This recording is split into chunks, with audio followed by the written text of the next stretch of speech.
Hello, my dear. Rhonda Constant, your favorite hometown medium, physical energy healer, oracle card advisor, paranormal investigator, voice for your loved ones. How are you today? Don't know if I've done a reading for you before. I can't remember everybody's name, but anyway, I'd like to explain real quick. I see, hear, feel, sense, know. They talk to me, but they also show me pictures, and I call it spiritual charades. They never waste a message. There's always a reason for whatever they show or say. So it doesn't make any sense now, just keep it in mind. You'll either see it later, remember it later, or somebody else will validate it for you. I can't even talk. More coffee. Validate it for you later. And it's go, oh, I know what he's talking about. So this is non-exact science. We communicate the best way we can. So sometimes you got to stretch it outside the box a little bit. He won't, he keeps saying, I love you, I love you. He won't give me all the details. Now he's tapping me on the shoulder. He's a little impatient. He won't give me all the details. Probably. Details are none of my business. He'll give me just enough so you understand what he's talking about. He's impatient.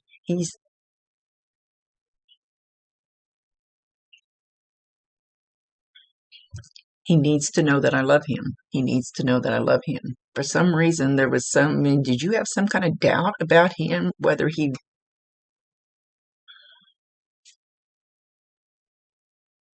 needs to know how proud I am of him. He needs to know that he has turned out to be the man that I always thought he would be. He needs to know that. He needs to be uplifted a little more. He needs to know that there are so many people out there that think he is such an awesome person, but he doesn't know. Or you're not letting it in, or you're doubting it, you're doubting yourself. There's a lot of people that look up to you.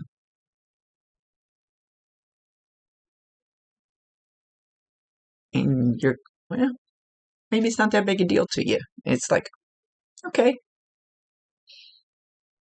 Yeah, but Grandpa says you need to know. He says you need to know. You need to know. You need to be able to feel that and not doubt it.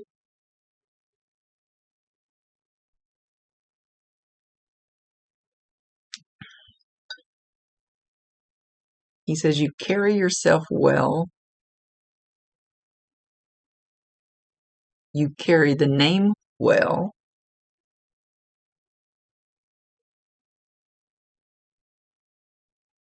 You have made them proud of you. I'm not sure who them are.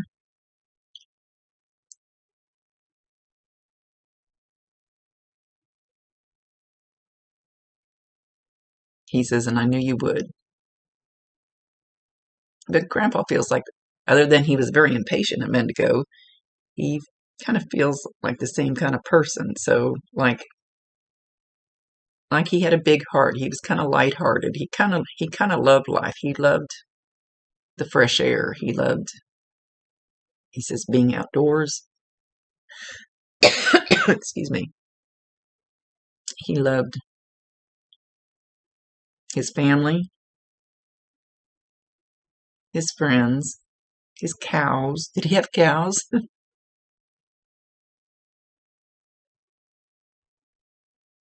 If he didn't have cows, he still loved cows.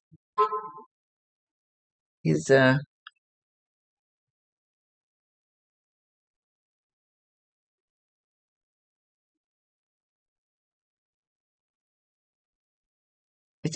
he seemed to be the type of person that people just loved him. And he said, you are the same way, only a little different. He could be ornery, but you already know all that. I think he's trying to validate that it's him. And I always ask him for at least 2 or 3 things so you know for sure you're hearing from your loved one.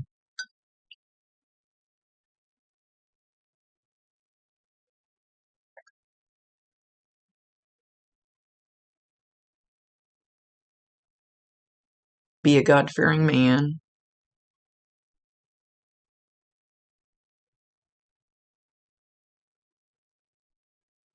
You have a beautiful wife. Grandpa just really thinks that your life is great. You and your family are wonderful.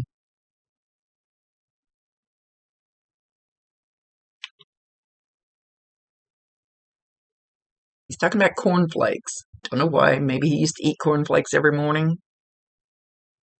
He's actually showing me the old cornflake box with the rooster. I think it was a rooster that was on it. Yeah.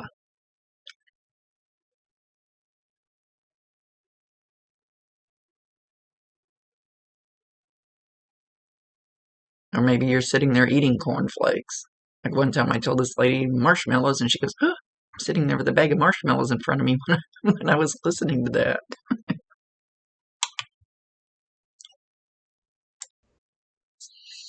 Okay, so there's a lady with him. I'm assuming that it's grandma, because they're together. They feel like, um, anyway, um, she's a very sweet lady too. Very sweet. Very, let's see how she's going to validate herself. I don't think she's going to step forward, but she wants you to know that she's there with him. Just a very sweet lady. Loved him to death.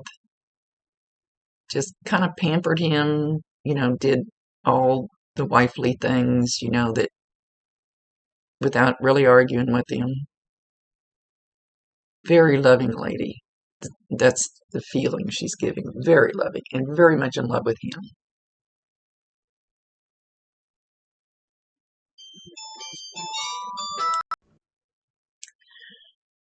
So he actually has what looks like a piece of straw in his mouth. Not straw like drinking straw like hay bale straw. And he's kind of, I'm not going to say uses it like a toothpick, but just kind of has it sticking out of his mouth. Like something to, I don't know. I don't know what word to use, sorry. um, he says, I had a good life. Had a good family. Have no regrets. Life was beautiful. And he's talking about how he was really ornery when he was younger. Not ornery like in a bad way, just kind of like prankster maybe type ornery kind of. Maybe, I'm not going to say he was a prankster, but, more uh, that type of energy.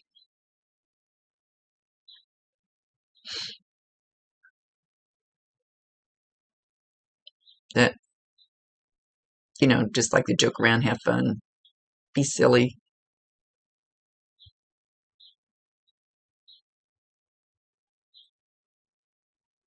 Okay.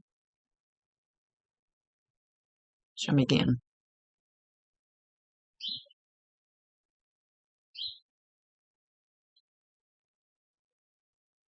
He's showing a little girl. Little girl. Looks like she has lighter colored hair, not 100% sure about the hair, but it's like she's kind of kneeling on the floor, sitting on the floor. It's He's not got her real clear. She's here. And he's standing there with his hand on top of her head. He's just standing there with his hand on top of her head.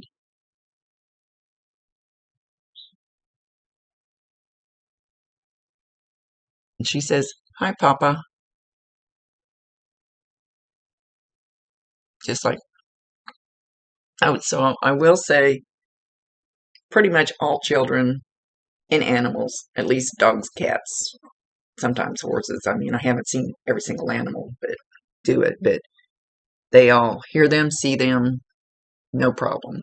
When you were young, if you think back, you probably had an imaginary friend. It's quite common until the kids get to be about 9 or 10, and then they kind of start looking around, going, "Well, people are gonna say I'm crazy if I see my grandpa, great grandpa, or whoever, whatever it is." So then we start shutting it down as we get older. Nowadays, it's being more accepted, but whoever this little girl is, she's like, "No big deal. I know he's there. Yeah.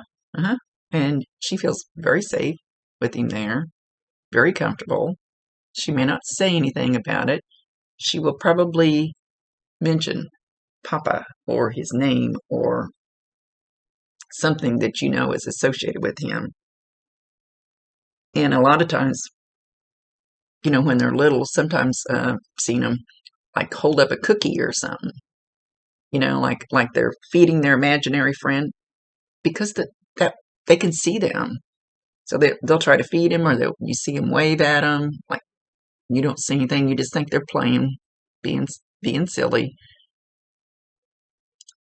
She's totally comfortable with him being there.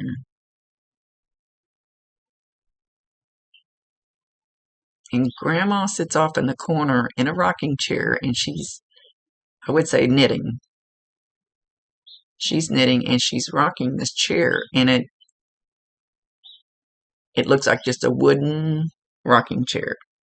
And it has a little bit of a squeak or a creak or something to the chair. So if you think back when you were younger,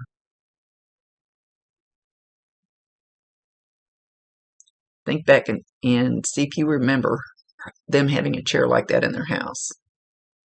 That noise, little squeak or creak of that wooden rocking chair, you will hear that. Usually it's not when you're like, well, I don't know that you would have a chair like that, because that's we usually have some that are more comfy now than just plain old wood.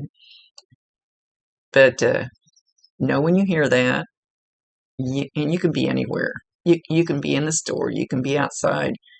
I'm guessing more, though, that you would hear it in your house. That you hear that squeak, or creak. I don't know which word to call it, but anyway. Validate them, acknowledge them, tell them you love them, and ask them to bring you more.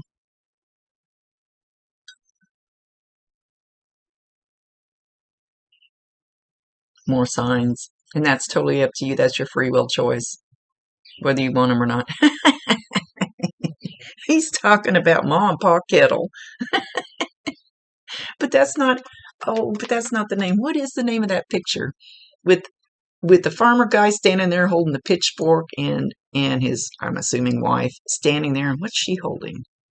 That picture has been around forever. I don't well, I heard Hatfield and McCoy's, but that's not what that is. And the dude standing there holding the pitchfork, he's just got the blank look, like, I can't think of what their name. That's not Ma and Pa Kettle either. Oh, he's doing the knee slapping thing. He's laughing and slapping his knee.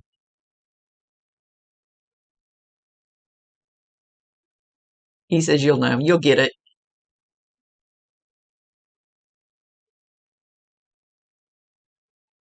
Okay, so now he says it's a big ass turkey. So he's talking about a big holiday meal. Big holiday meal that he loved having everybody around. Even if it doesn't mean that it was at his house, it just means that, and it could be Thanksgiving, could be Christmas, something along that line. Big family meal.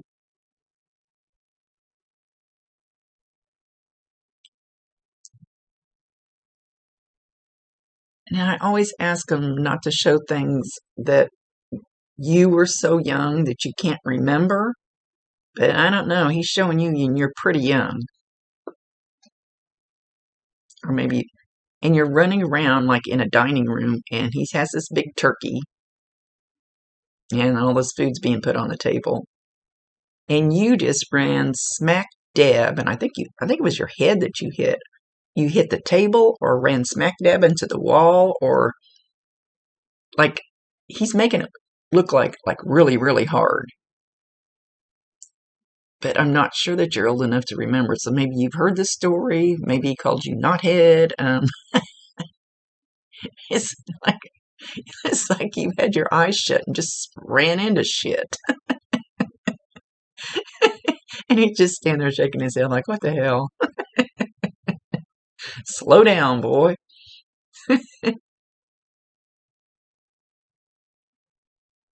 That's a memory for him.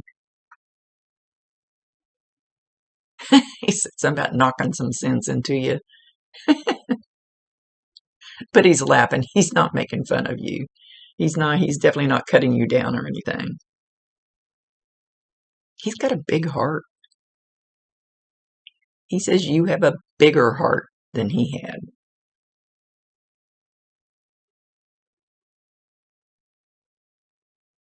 You work hard, you protect your own. No shenanigans, no foolishness.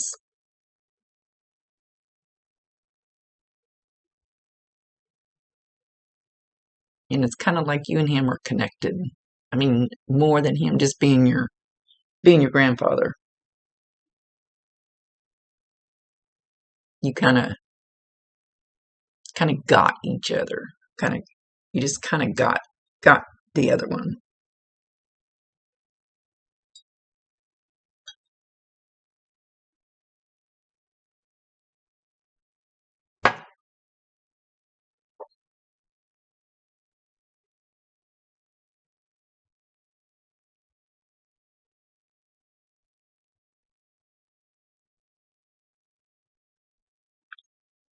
He's talking about salt and pepper,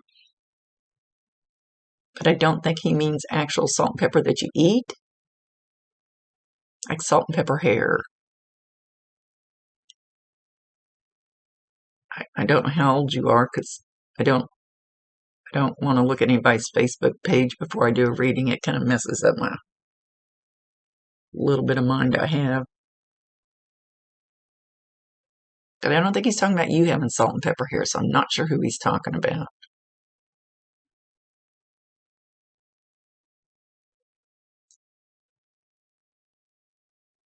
He's showing a horse,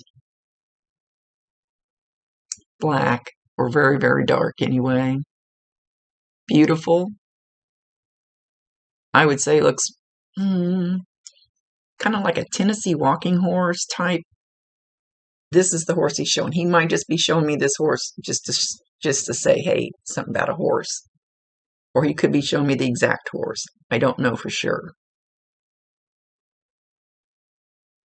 Oh, now he's showing me it prancing like a Tennessee walking horse.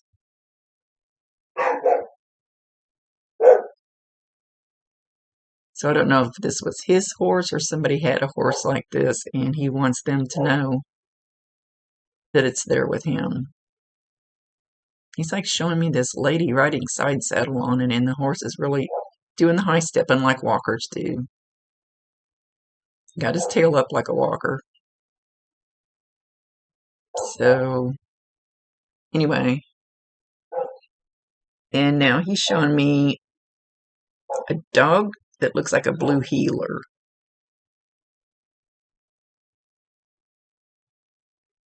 And he's not saying anything about the dog.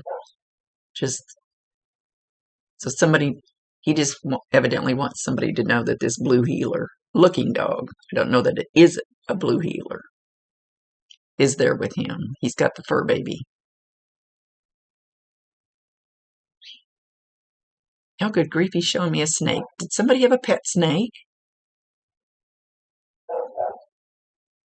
Or maybe you just killed a snake or just saw a snake. I'm not sure where he's going with the snake. It looks kind of like a black snake, but I'm not sure. I can't see it clear enough.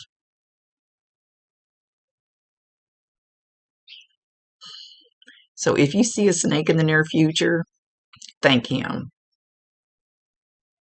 Of course, I don't mind black snakes as long as they don't surprise me. Don't sneak up on me. I used to play with them, but I kind of think they're not only is he talking about this snake, but snakes are going to be a sign. So, but they don't have to be real. They don't have to be on the loose. They could be a picture on Facebook. It could be on TV. It could be on a billboard, bumper sticker.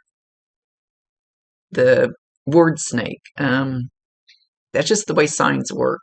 You could be walking through the store and feel like you need to look over here, and there could be some kind of something about snakes. And he's talking like a farm and home store. So anyway, validate him, acknowledge him, tell him you love him, and ask him to bring you more signs. And if you don't like the snake sign, tell him. I promise you 1,000%. He can hear you. He can see you.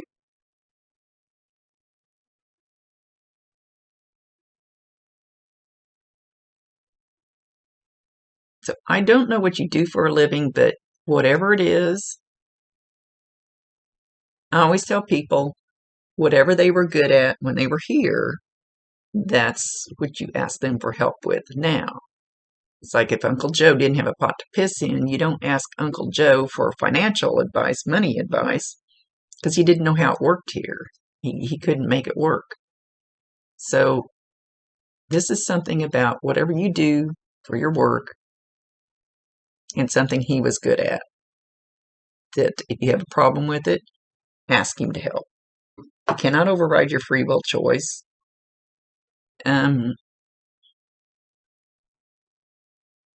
But they can truly open doors. They can pop ideas into your head that you may not have thought of.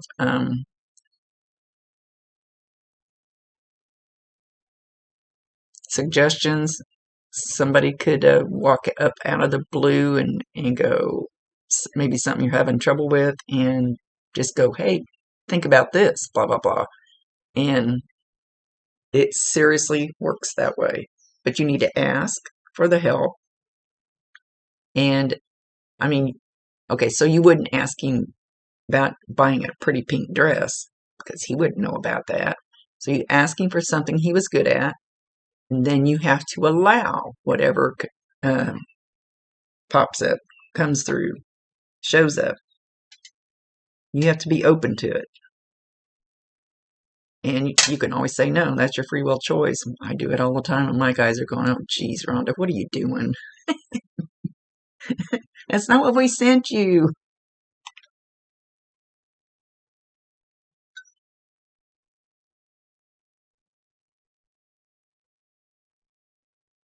He wants you to be more grateful about your life,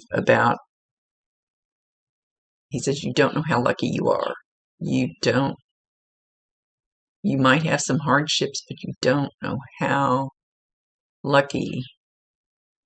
And now he's kind of backpedaling, like lucky's not the right word. Lucky, you're not lucky. You work hard for it.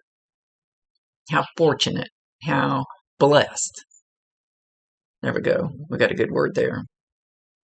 Don't know how blessed you are.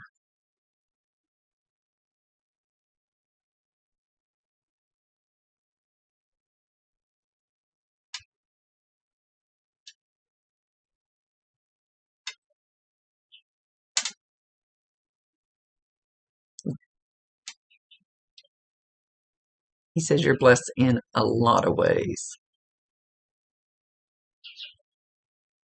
You have a good life. You have a good family. Everything looks bright and cheery. And just the way he would want your life to be for you. Just happy and comfy and I think we already said it, but he's saying it again. You have a huge heart. Don't let anybody mess that up.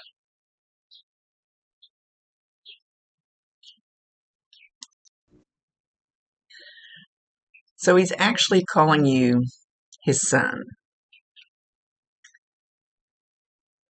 So It's kind of it's not the blood relationship, it's the feeling. He felt closer to you than just a grandfather, or maybe he did more for you when you were growing up, more like a father than a grandfather. So he's calling you son.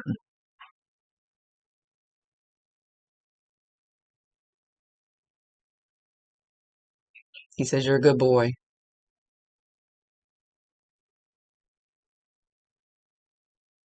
Keep it that way. Don't change anything. He said, don't, go make me want to cry. He's so proud of you. He says, don't change anything. You don't need to. You're perfect the way you are.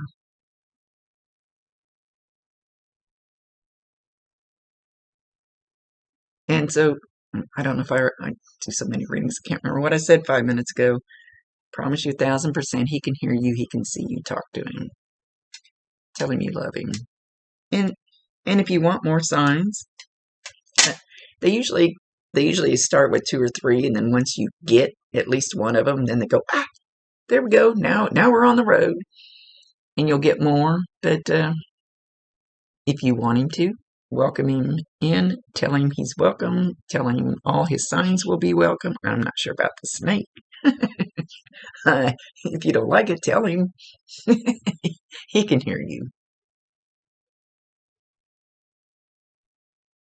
He is so bright and full of love, especially towards you. So he's leaving. He's walking down a dirt road. He could be in a field. He has that dog, that blue heeler looking type looking crap dog following him. He's got a fishing pole.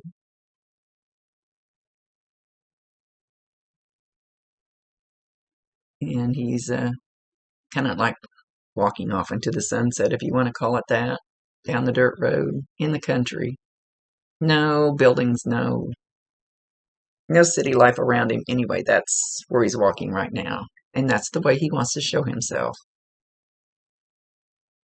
Okay, so much love to you, my dear. Thank you for allowing me to be his voice. He's a very sweet man. Very, very, very. He loves you a lot. Rhonda Constant, your favorite hometown medium, physical energy healer, oracle card advisor, paranormal investigator, voice for your loved ones. Later.